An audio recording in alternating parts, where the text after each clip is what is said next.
இப்போ சாணி பசி கரைசல் அப்படிங்கிறது பெரும்பாலும் விவசாயிகளுக்கு தெரியாத ஒரு விஷயம். அதை பற்றி தெளிவாக சொல்லுங்கண்ணா. அதாவது இது நாள் வரைக்கும் தெரியாமல் இருந்துச்சு. இப்போ பார்த்தீங்கன்னா நம்ம எல்லாம் நிறையா வீடியோ போட்டு இப்போ மக்கள் இடத்துலயே எல்லா பக்கமும் பயன்படுத்துகிற அளவுக்கு ஆகிப்போச்சு.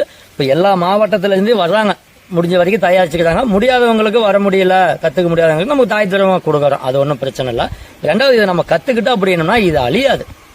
அவங்க இன்னைக்கு ஒரு விவசாயி உரக்கடையும் லேபையும் நம்பி தான் இருந்தோம். பாக்டீரியானா லேபு, உரம்னா உரக்கடை. இப்ப நான் அப்படி கிடையாது, அனைத்துமே விவசாயியை தயாரிச்சுக்கணும். அதாவது ஒண்ணு இல்லைங்க, நம்ம நாட்டு மாட்டு சாணம் எடுத்துக்கிட்டு வர்றோம். நாட்டு மாடு கொஞ்சம் நல்லா வெயில்ல மேயற மாடா இருக்கணும். ஏன்னா வீட்டுல கட்டி போடுற மாடு பாத்தீங்கன்னா அது அந்த சூரிய ஒளியில தான் அந்த கொம்பு திமிழ் மூலியமா ஒளிச்சேர்க்க பண்ணும். அதனால நல்லா வெயில்ல மேயற மாடா நான் எடுக்கிறது அப்படி. அந்த மாதிரி மாட்டுல நுண்ணுயிரி பெருக்க நல்லா இருக்கு, நமக்கு ரிசல்ட் நல்லா இருக்கு. அந்த மாதிரி மாட்டுல சாணம் ஒரு 10 கிலோ எடுத்துட்டு வருவேன். ஒரு 10 பேரில் வச்சுக்குவேன். வாயகன்ற பேரல் நல்லா மொட்டையான இடத்துல வெயில் படுற மாதிரி வெயிலில் வச்சு கரைச்சுடுவேன். கரைச்சுட்டோம்னா அதில் பாசி வரும். அவ்வளோ சீக்கிரம் வராது. வரல அப்படின்னாலும் அதை எடுத்து ஊற்றிட்டு மறுபடியும் ட்ரை பண்ணலாம்.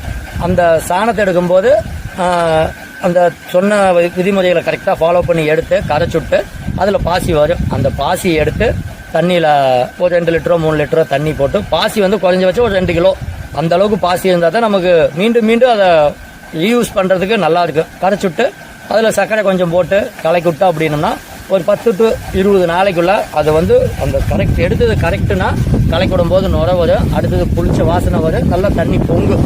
அதடுத்து கலர் மாறிடுது. இது எல்லாம் நடந்தது அப்படின்னா நம்ம செஞ்சது கரெக்ட்.